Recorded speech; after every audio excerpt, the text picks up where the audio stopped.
Okay, it looks like we're live. Well, this is great. Welcome, everybody, to Inclusive Entrepreneurship in Your Ecosystem. We're really excited to have you here today, and we've got a great panel put together, and we're really can't wait to hear their thoughts on creating inclusivity. And so, just to give you a sense of where we're going today, our real goal is to sort of give some sort of overarching thought to building an inclusive ecosystem to build a really strong ecosystem that is multicultural, multi-ethnic, highly diverse, and high impact.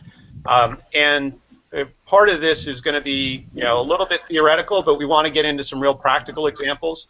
We also want to hear your questions. So you should have the ability within Google Hangouts to ask questions. If you activate the Q&A feature, I think it should be in the upper right-hand corner of your screen. There should be an ability to activate the ability to ask questions.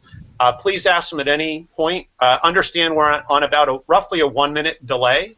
So, we'll look to answer every question somewhere as we go forward, and we'll somewhat probably sort them so that we answer them as we're going through those topics.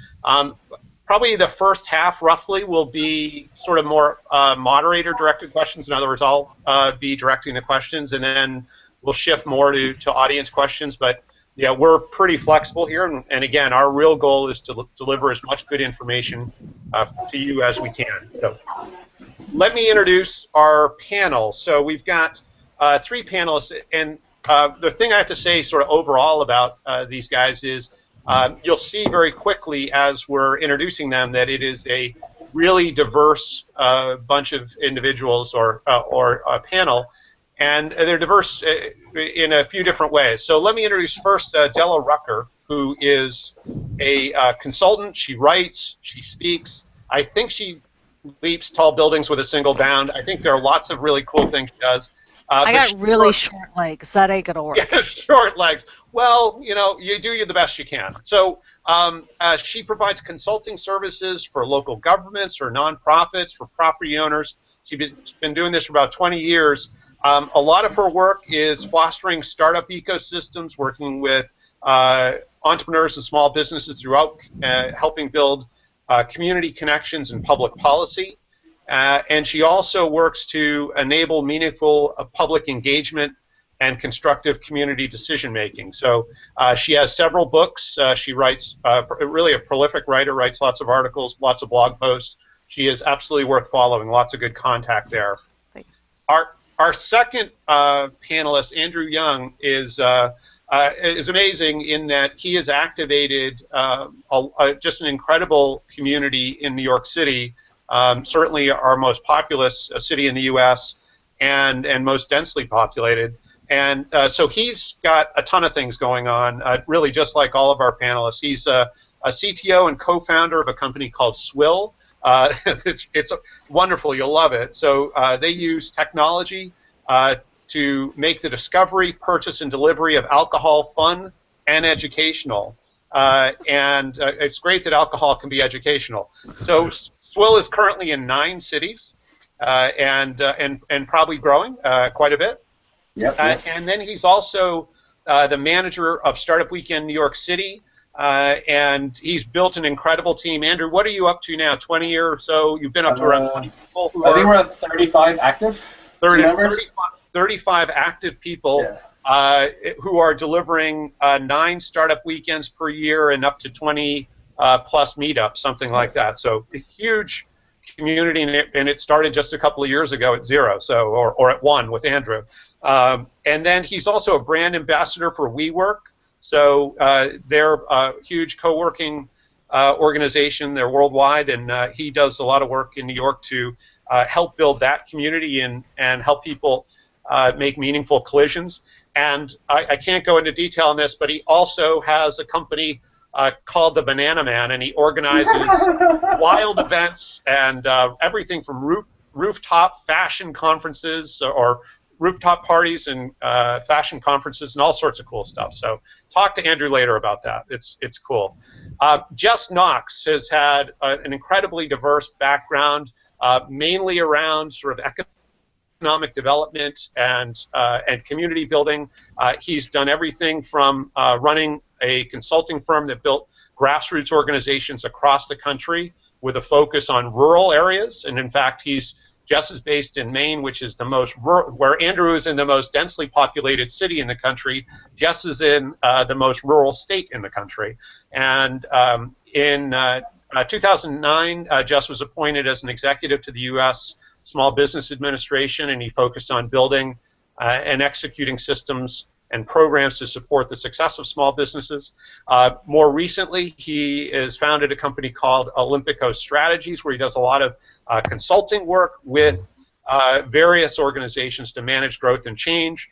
And he's the founder of Maine Accelerates Growth, which spun out of Blackstone Accelerates Growth, and he built essentially a whole hub system across the state of Maine to foster their entrepreneurship ecosystem. He's also the founder of Maine Startup in Crate Week and Startup Portland, and just countless things. He is somebody who doesn't know how to say no when it comes to getting engaged. He's a yes guy. He just says, I'll do it, and he does. So welcome to our panel. It's just awesome to have you here, and let's kick this off and get into some good questions and conversation. So so I'm going to pose this first to Andrew and Jess, and Andrew, why don't you go first? So what are when you look at inclusivity and sort of as you've seen it and dealing with it and building up the community in New York, what would you say is sort of the biggest challenge that you've had to sort of deal with in building engagement? Yeah, I think one of the biggest challenges, especially for a community manager from our city, would be breaking through all the noise that exists in New York City. For example, throughout the week, there could be at least 50 different tech events Monday through Friday during each day of the week. So it's really tough to really get our events out into the open and get people aware. Obviously, it's been better over the last 2 years. We've figured out different strategies. We've formed different partnerships with different marketing companies, different co-working spaces, and so forth and so on. But initially, it was really tough to get through to the people that we want to get to touch. But after establishing some really good relationships with people, getting on the right list, bringing out the right message for the marketing, it became a little bit easier to get those people involved with Startup Weekend and kind of get them thinking about entrepreneurship as a whole. Mm. So the strategy was really, or the issue was really first, how do we create awareness with the communities we're trying to reach and engage? Yeah, exactly. Because at the same time, every day there's people that read about startups. Their friends are joining startups. They're reading in the news about different startups getting huge rounds of funding, and they want to be a part of that, but they just don't know how. Whether it's joining a startup or taking an idea that they've thought about for a long time, and they want to pursue that idea beyond just thinking about it. Like, how do I do that? And getting them to learn about Startup Weekend, that's the tough part, because they don't realize there's these resources that exist, but it's a matter of how do we get that message across through all the noises and all the channels out there to that person or to that group of people to learn about, hey, this program can really change your life in a weekend. Like, I think you should give it a shot. Sure, and I suppose in New York, you're also competing against just the sheer volume of events, besides the sort of noise around the opportunity, but just the sheer volume of events is insane.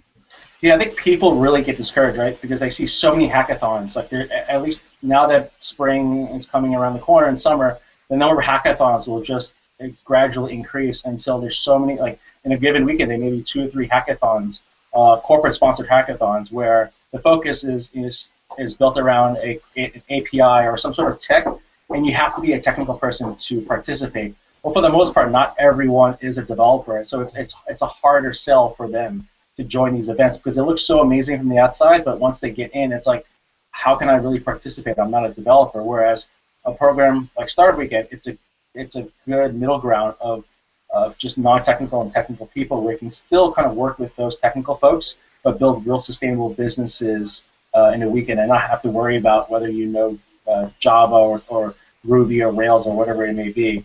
So it's definitely a good place for starting entrepreneurs to really get a grasp of what running a startup is really like. Sure, cool. Hey, Jess, how about yourself? What in the great state of Maine, what has been, would you say, the biggest challenge in activating the community and creating inclusivity? Yeah, I think when we're talking about rural communities, particularly, the notion of inclusivity as a critical factor for growth, a critical factor for innovation, by itself is that telling that story is a challenge, because especially in those rural areas where there's a level of maybe I'll say a lack of dynamism in the economic growth, it becomes difficult to say, well, it's not just economic growth, it's this economic growth with these types of folks, because it can go better because of this. So that's part of the challenge. But I also think in smaller communities, there's a little bit of a success bias, and so when we spend all our time in smaller communities talking about rewarding the honor roll or who did this and who did that, it really makes it difficult for communities to learn, and it makes it difficult for communities to be open to new folks that come through the door. Because if you're always talking about how if you always have structures that are rewarding just success instead of talking about how we're learning from failure and how we're learning from different types of things, it inherently creates an atmosphere where new folks with different perspectives, whether it's a background in terms of inherent diversity or acquired diversity.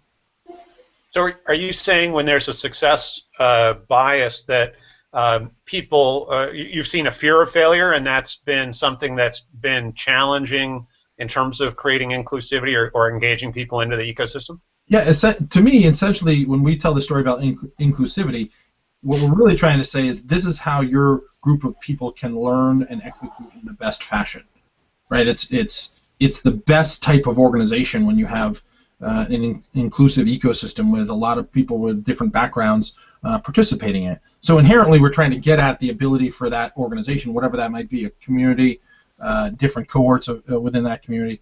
And so when I believe that a bias towards success, building structures that are only focused on that, makes it very difficult for those types of organizations and communities to learn, because you don't have that space to be open to new things and new opportunities. And so it's all wrapped up in the building an inclusive entrepreneurship ecosystem, but at its heart, it's around that learning part. So I guess what I heard from Andrew is their challenge was communication in terms of sort of getting through the noise of be it sort of all the event opportunities and also the noise of the promise of entrepreneurship. And what I'm hearing from you is it's a different type of communication. It's really about sort of communication from the standpoint of the education of how to come at this concept of entrepreneurship in a way that is going to be much more meaningful and impactful, and in fact include more people and sort of rise the tide. Is that Yep. Am I hearing you correctly? That's a good way to describe it. Yeah. Yeah. Cool. So Della, you've heard sort of two specific examples, and I know you communicate with ecosystems around the country. Does this reflect what you're hearing as well as communication? Some form of communication really one of the bigger challenges that you see ecosystems faced with?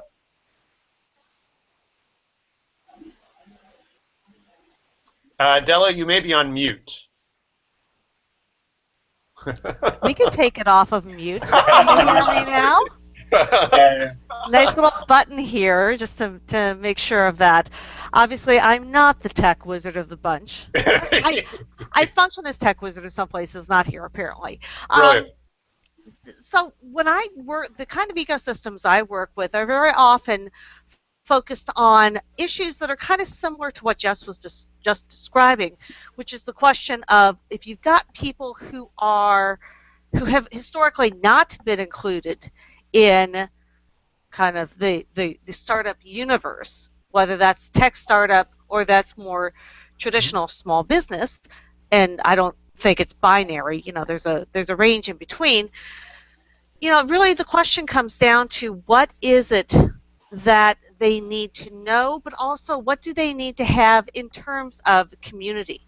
And a lot of that cultural characteristic that just described with regard to the question of believing that you can, being able to take the reach out of the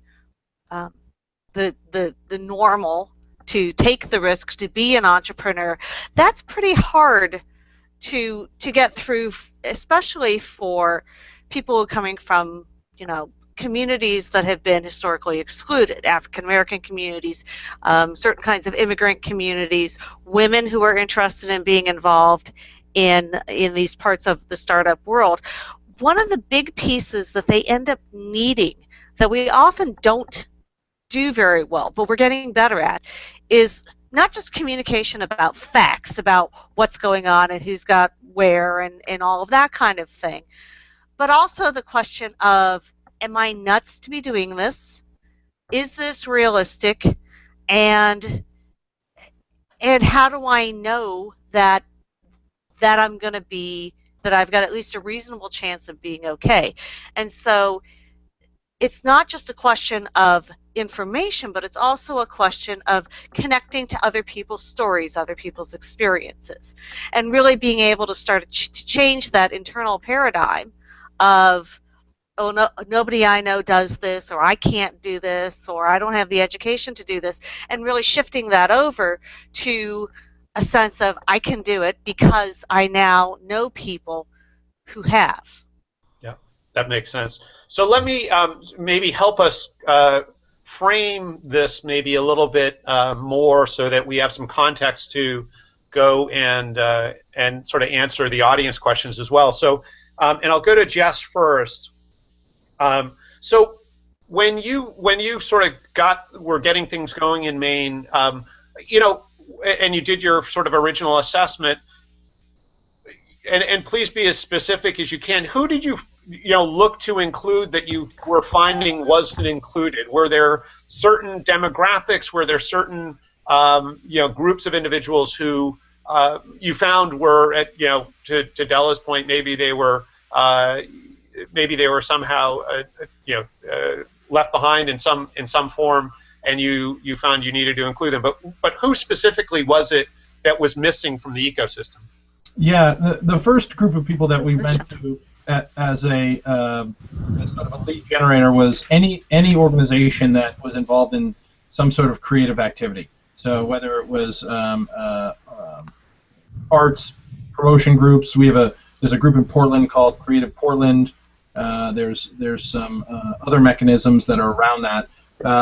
So we started there. I also, because of my background with the SBA, I was familiar with some of the small business certification programs. So I went to the local SBA office and talked to them about who were the women-owned business entrepreneurs and the minority-owned business entrepreneurs and veteran-owned businesses who had been certified by the office, and reached out to them directly. And so two different groups. One was sort of a mindset group. That's how I would call the creativity group, and then specific demographic groups via the SBA certification programs.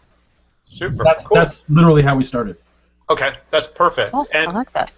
And Andrew, as you were getting things going in New York, and you wanted to engage groups, and I know you had some thoughts around, how do I reach further than others have done before? What were some of the groups that you said we want to make sure that we engage that maybe haven't yet been engaged? I think that the demographic that we're still working towards is getting more women involved in these events that we do. It's not that they're not interested. It's about how do we get to know about that we're doing female-focused events within Startup Weekend, right? Because I think there's just not enough support as a whole. So we've done so many different events where we have more female speakers, more female mentors, women that are founders of companies, VP level people join us and just kind of show that there is they can use these women as a way to connect with the community, so they can relate more to what we're doing, and thus get more involved as a whole, versus just coming to an event, going through the weekend, but staying onwards as well to help nurture the next group of women, people as a whole, become entrepreneurs and learn more about it. So they've been very, the people that we've been working with have been very supportive at helping us beyond just putting on events, planning events, but now building a real core community behind it. One really good example is, her name's Lisa Wang. She runs a female focus group here in New York City called She Works. She won Startup Weekend Food Technology last October. Fast forward a year later, she applied for a tech accelerator. She got in, launched a company, and on the side, she's been running this community of just female-only panels. So she'll have a tech breakfast, once a week, every morning, where 15 other female founders or wannabe founders, and they'll bring in a speaker who's also a founder of another company, or CEO, or CFO, or CTO, and now talk about issues that they can all relate to in terms of raising money from a female perspective, managing teams, and things like that. So I guess it's giving them the resources that they need, and just kind of giving them that initial push to realize that they can do it, and for the most part, they start off and just doing stuff on their own. That's fantastic. So, and now maybe going back to what Della was sort of beginning to get us into, which was the idea of tools. We'll go to Della first. Are there, when you think of the ecosystems you're working with, are there specific tools or resources that you find many of the ecosystems are relying on to build engagement? Sure.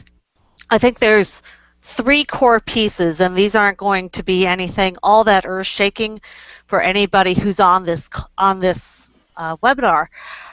But if they're important for people who are coming from relatively comfortable, relatively confident building kind of backgrounds, they're doubly or triply important for people who are coming from environments that maybe haven't been giving them the message that yes, you can. And it's obviously everybody needs the factual training, but the big pieces really become coaching, mentoring, and really peer network. And that has to take a little bit of a different form when you're dealing with people who are struggling to come into entrepreneurship and aren't coming in with a strong, background, culturally or information-wise. Obviously, coaching and mentoring fill 2 different functions, but they become really crucial to folks being able to solve and address the very specific situations that they may be affecting, maybe because of the intersection of their culture, their history, their paradigm, their assumptions, and the startup world. So both mentoring and coaching become more crucial than ever in these kind of environments. But the third piece that's really, really important that we talk about, but we don't always really get conscious about, is that question of peer network. If I'm coming from a background where nobody has been an entrepreneur, where I don't have that family history, where I don't know people similar to what Jess was describing, I don't know anybody else who's done this, even for the most comfortable of us, it's a scary process. For people who don't have, or who are coming into this from a background that's less familiar with the ins and outs and the trials and tribulations and opportunities of entrepreneurship, the ability to be able to confide in others, whether it's peers or in a more quote-unquote senior or experienced person, that becomes crucially important. And it really can make the difference between people kind of putting up the facade and saying everything's fine, everything's fine, everything's fine, until they personally or business-wise collapse, and being able to understand and address and own and work with challenges and limitations that they may have earlier on. It's really easy for people to just go, oh, everything's great, everything's great. It's when we give people the chance to get past that that we really start making a huge difference in people who've been left out of this process before. Yeah, Bill, if I could, is it okay? Yeah. The other thing I would just say is that I think at the heart of building a community is essentially a network of trusting relationships. Well said. And so if you know, all those things that Della just talked about, the idea of taking risk, in fact, the efficiency of getting connected to resources, right? When you have, you know, everybody on this call and the three of us have certainly done it, is when you know one company and you know of a resource and you meet with them, you're like, oh, hey, you should go talk to that person, right? That's because there's a linkage of trusting relationships between the actors in the community, and that's really what we're trying to build is identifying tactics and events, and that's why I often reject the term networking, because I don't think networking essentially builds those type, you know, adds to the building of those trusting relationships, and so I mean I've seen in some of my grassroots organizing, people who come from very different backgrounds have incredible trusting relationships, and so there are ways to get it. You know, if you don't feel comfortable going into one group or another, you don't have relationships, that's okay. You don't have to, you know, you want to go in a way that you're with that mindset of you want to build a relationship where there's trust on both sides of the conversation, because that is at the heart of what a community is. So I think exactly what you're saying, Jess, the whole linkage of trusting relationships. I think it's a great way to I think add to what Della just said. And this seems like a really good segue to, for the moment, sort of the final question in this part, and then we'll get into the audience questions. And that is, we had talked in our planning meetings about the issue of succession, and you know, it seems to me that the network of linkages also helps in the succession to some degree, because it relieves that concierge, that person, that hub who's in the middle, of having to be Oz, right? If the linkage is, if the network is better, then it becomes, there's a lot more independence that can be created. So let's start with Andrew, and you know, Andrew, you're you're sort of leading this effort, and the whole startup weekend effort in your context is sort of a zero revenue enterprise. There's not employees, there's none of that kind of stuff, and you're sort of relying on the goodwill of others and the interest and excitement of others. You know, how are you dealing with succession? Because at some point you're going to want to do other stuff and all those kinds of things. So how important is succession to you, and what are you doing about it? You know, it's a very important topic, and it's something we're going through right now, right? When I took over Startup Weekend like 3 years ago, it was just myself and my partner Cindy, and now over the last 2.5, 3 years, our team is about 35 people, and we've built that very organically. We've realized that there are so many people that want to get involved, but they want to get involved for all the wrong reasons.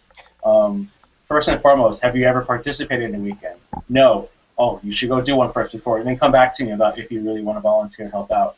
And once they do that event, once they go through a weekend, they go through 1 or 2 weekends, and they just fall in love with the whole concept of helping people, providing them a platform and the education of how they can start off from a paper napkin to now launching a prototype in a business over the weekend. And when they see the reaction of people on a Sunday evening, they're ready to quit their day jobs. Their smile goes from ear to ear, and they're ready to just dive in. And it's such an amazing feeling, but you can never understand how that is if you actually never gone through that process. So by having them participate in the event, they understand the energy that happens over the weekend, the dynamicness, the randomness of everything that's going on. It's so magical, for lack of a better word.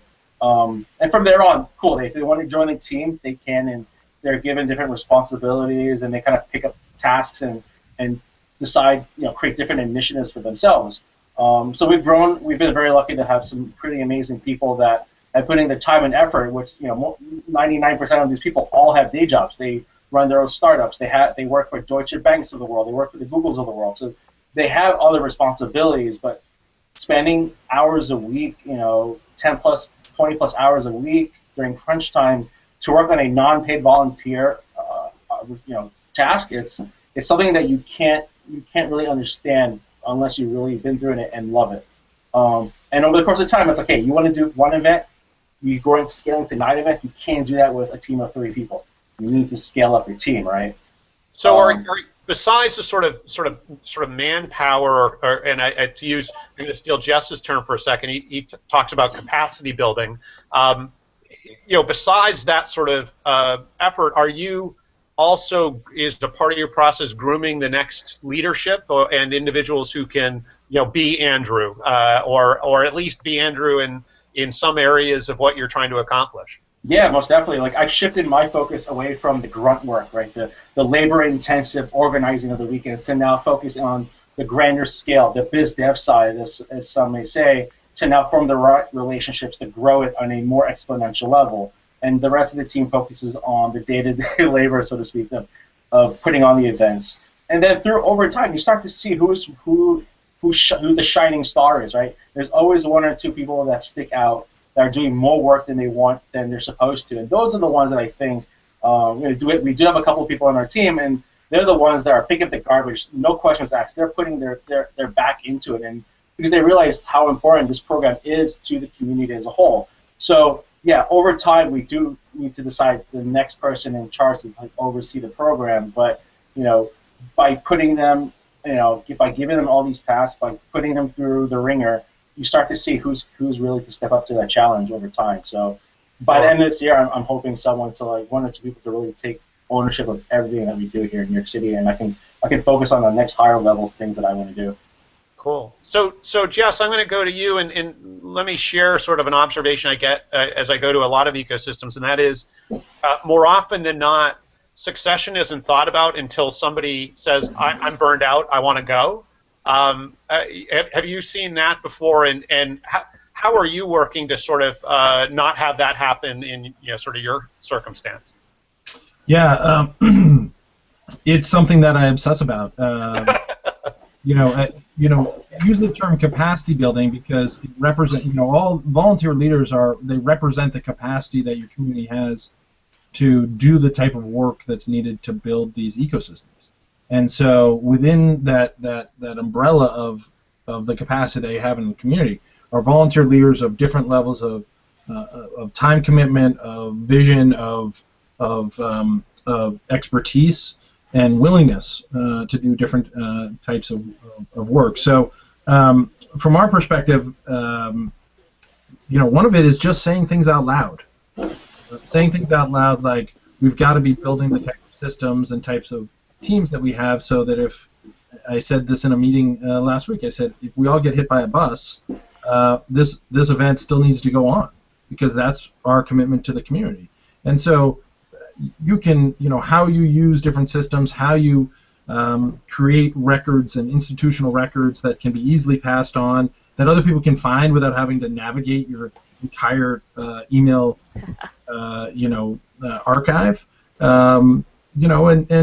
And so saying things like that, and then saying really honestly that your job is really to put yourself out of work, because if volunteer work, I should say, because if that's what you're doing, if it's kind of a 1% problem to have too many leaders wanting to do stuff, and in a cooperative atmosphere, and so I aspire to that. I aspire to be able to say, you know what, I'm going to go on vacation, and I don't have to worry about, not just me, but a bunch of other people, right? Life intervenes in these things, and there's got to be a healthy nature of that. So I think really saying things out loud, because it helps project the vision of, look, we're trying to build other leaders, and we're trying to always be thoughtful about what systems we have to build for succession planning and capacity building. So those are two things I think are really important, because if you're not saying it out loud, no one's going to be saying it out loud.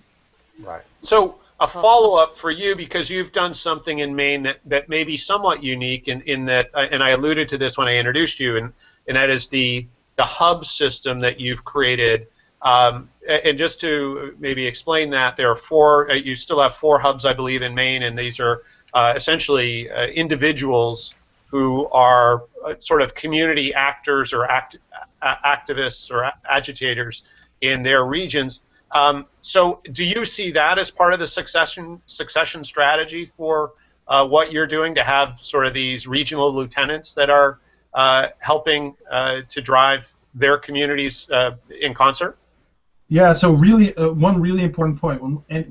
When people force us to draw organizational charts, they're at the top, and I'm at the bottom. So that's a really important projection into the community to say that our effort is a function of all of them. It's not their effort being a function of me or whoever the other person is, someplace else. So that's one.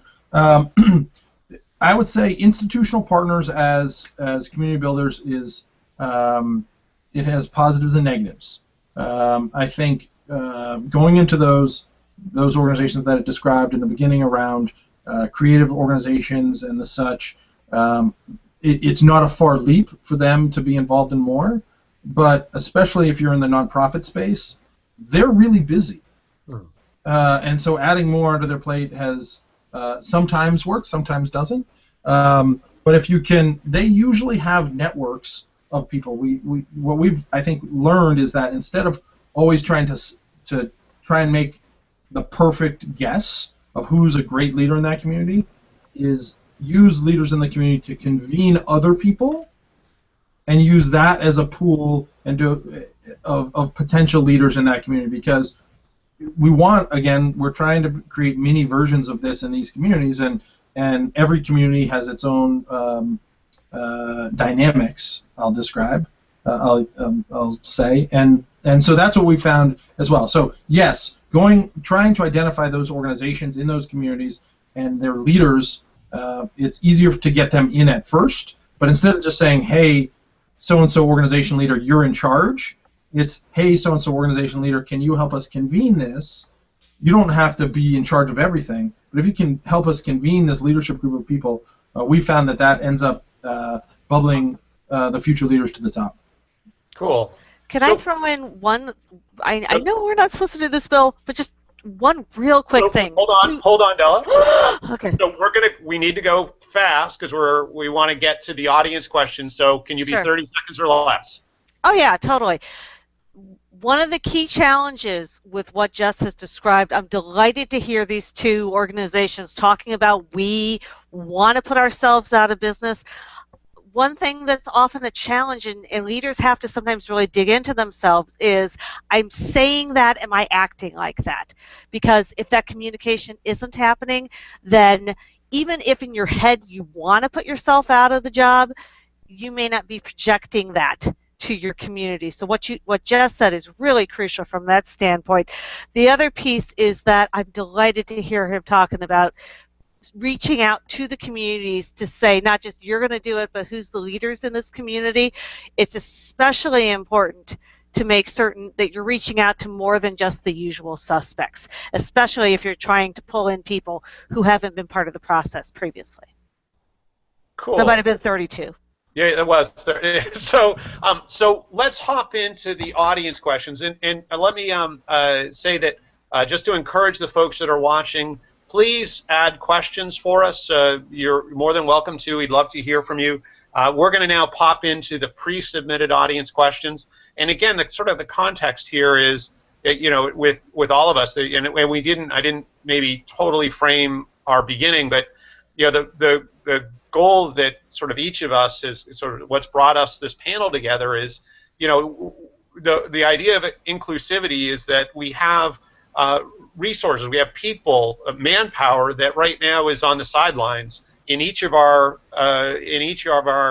economies, each of our ecosystems, and these efforts are really about how do we get more full engagement so that our economies are as productive and meaningful as they can be, and it creates more opportunity for all individuals. So with that, let's hop in. And so I'm going to sort of open these questions up for everybody, and I'll manage as we need to, and you'll panel, you'll remember the rule: no more than 2 people responding to any question, and the 3rd person buys the beer. So, we'll stick with that. So let me just throw out these questions. This one will probably be pretty quick, and it may just be one response. So here it is. What do you do when your leadership team doesn't get what inclusive means? So does anyone want to hop in and address that one? Yeah, I would say take them on the road. Show them. Take them to the communities that they may not really have anything to do with. Let them discover what that wonderful and amazing potential out there is. We're all about show me. Oh, that's awesome. Anyone else? Any argument with that? No, I'd say model the behavior. Model the behavior. Love it. Okay, cool. Okay, so next, when you look at directing folks to the right resources, are there best practices that you found in order to get them to those resources quickly? So Della, you talked a fair amount about resources. Are there, when you mentioned sort of the training, you mentioned the peer networks, and then the coaching. How do you direct people through that? What are the best practices that you see? From what I've seen, the communities that seem to do that most successfully are the ones that have a person, ideally an organization, that sort of becomes what Josh McManus at Rock Ventures calls the air traffic controller. So there's somebody who knows, or a collection of somebodies who know what the whole system is and can do a very personal job of directing people to the right things. A lot of communities, and there's especially a couple of good ones in Michigan, BizGrid, which is specific to Detroit, and the State Economic Development Agency have both done great jobs of putting together kind of online systems that allow you to walk through and say, okay, I'm at this step in the process, what do I need, what are my options, and really help people work through that in a systematic form on their own. So, it's tech, and it's high tech, and it's low tech.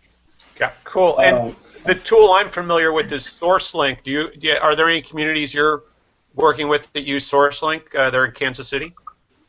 Oh, I don't know that one. Okay.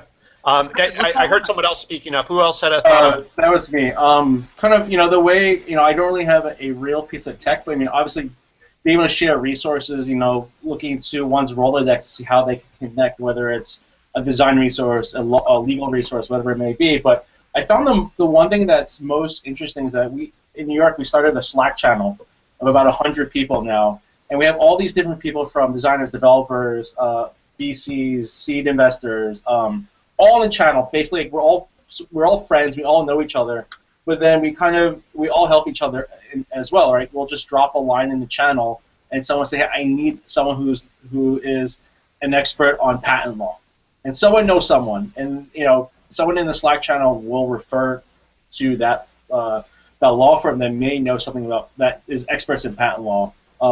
You can only Google so much, but you don't really know the real references behind these different things that you find on Google. So I always found that beyond just connecting them via email, just opening it up, creating that platform for now everyone else to listen and chime in, and just kind of plug into everyone else's Rolodex, so to speak, in one easy fashion through a chat.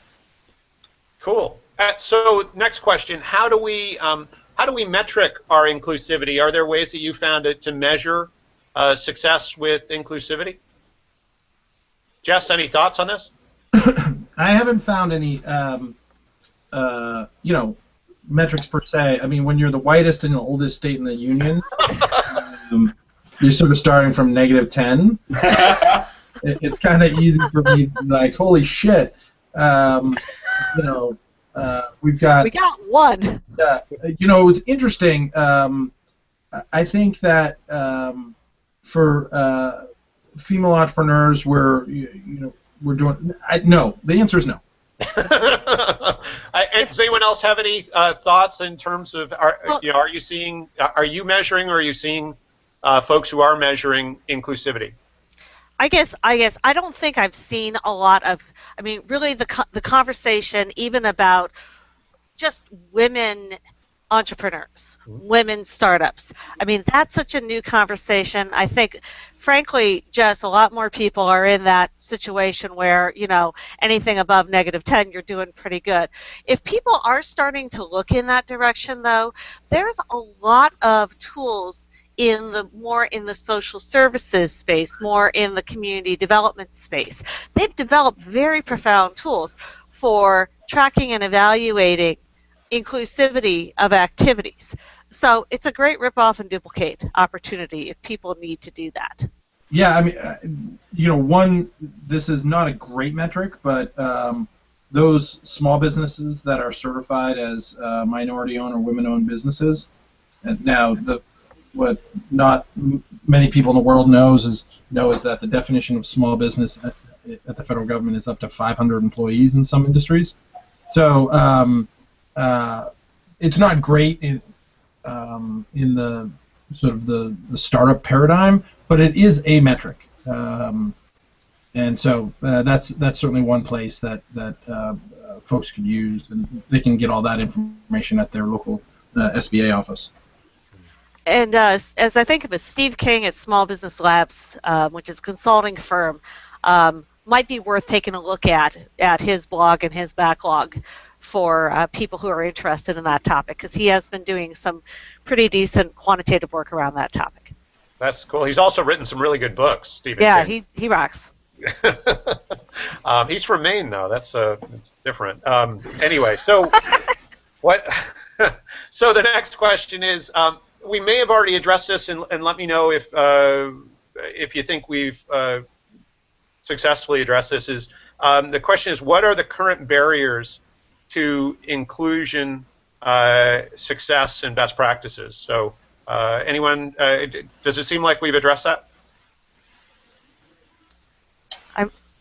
I mean, there's a lot of potential barriers, and it's going to be different.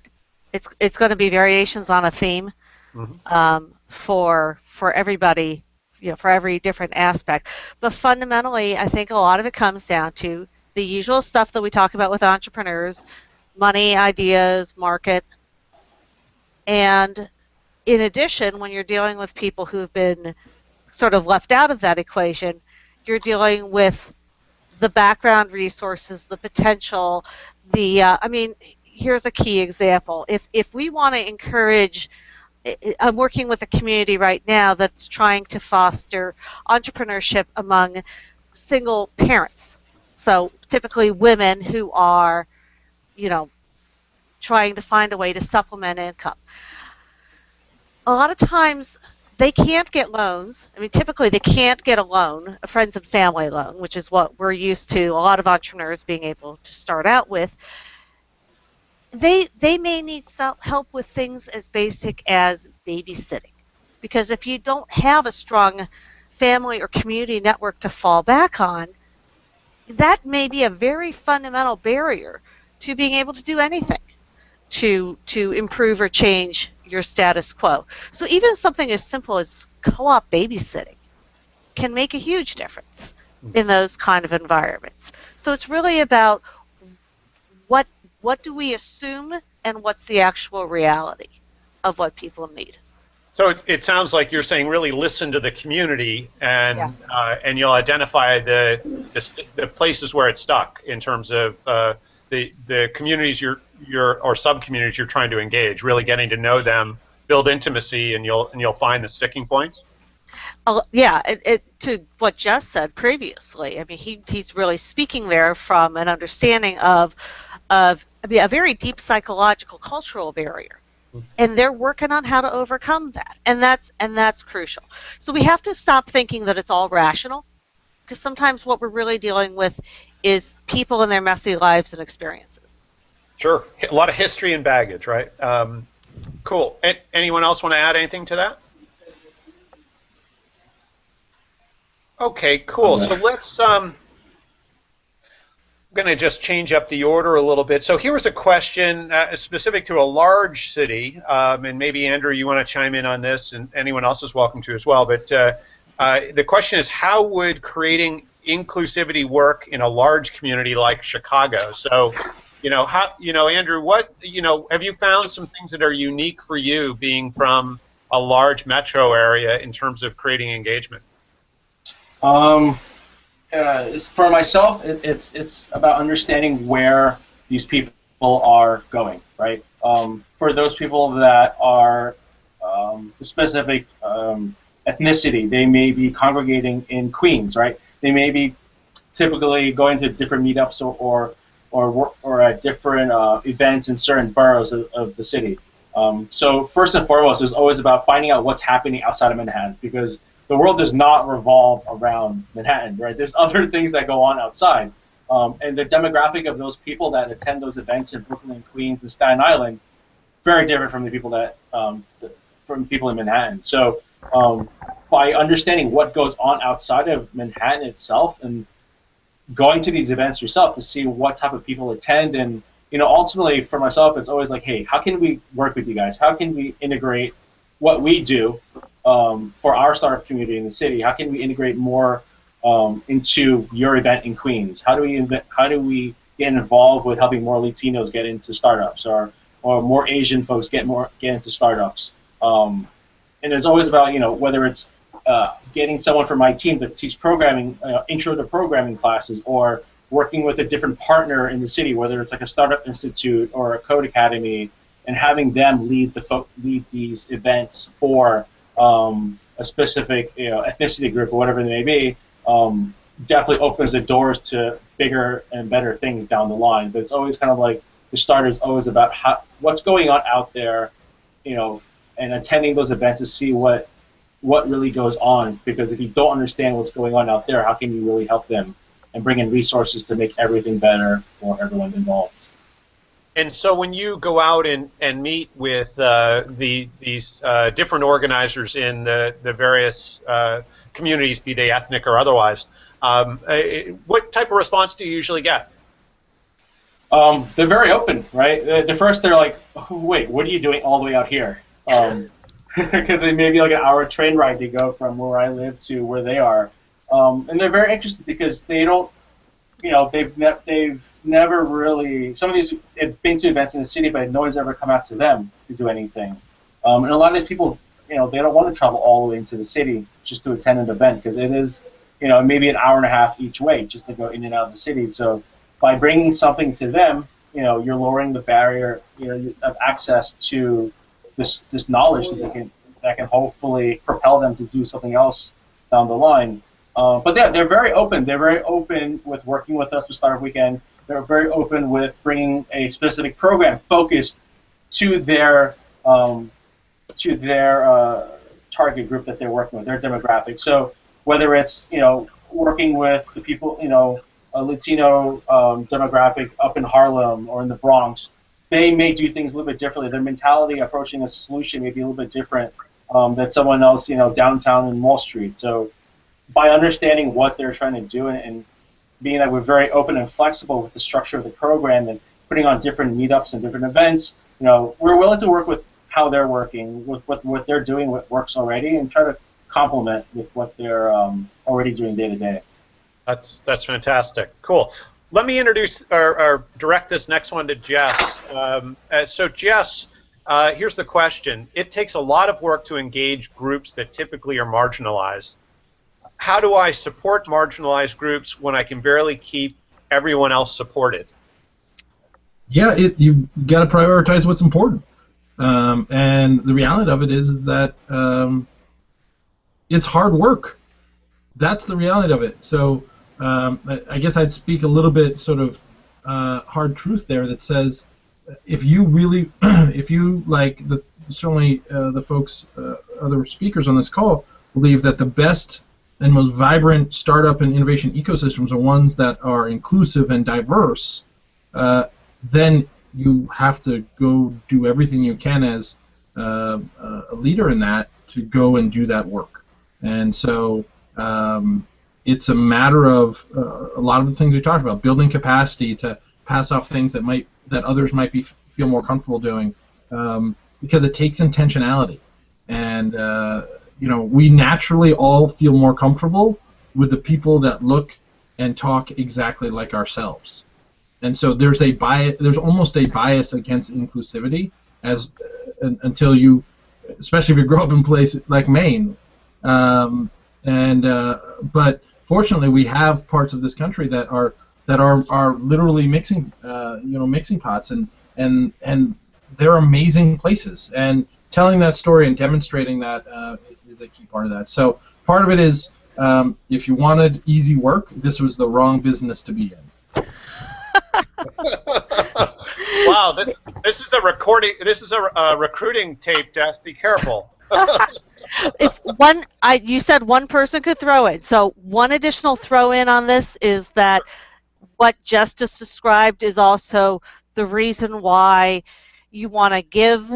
You really want to be growing a leadership community even within the folks who are new to the environment, who are new to working in the startup space, in giving them that ability to sort of peer organize and support each other. Because when it's all, I got to do it for you, and I got to do it for you, and I got to do it for you, that's when our capacity, really has a bottleneck. But if we can really create structures that empower other people to be peer supporting, to be doing all of that, then we've got a much better opportunity for really making that impact. Cool. So we didn't quite get through our list, and that's okay, because this leaves them wanting more. So I'm going to use my power of convening here to ask the last question, and that really is to go around to each of you.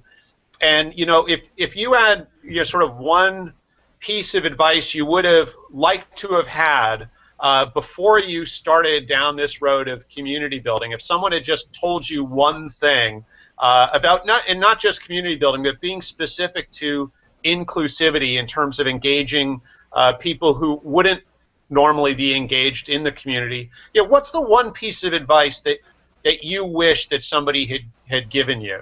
So does someone want to start, or I can call on someone?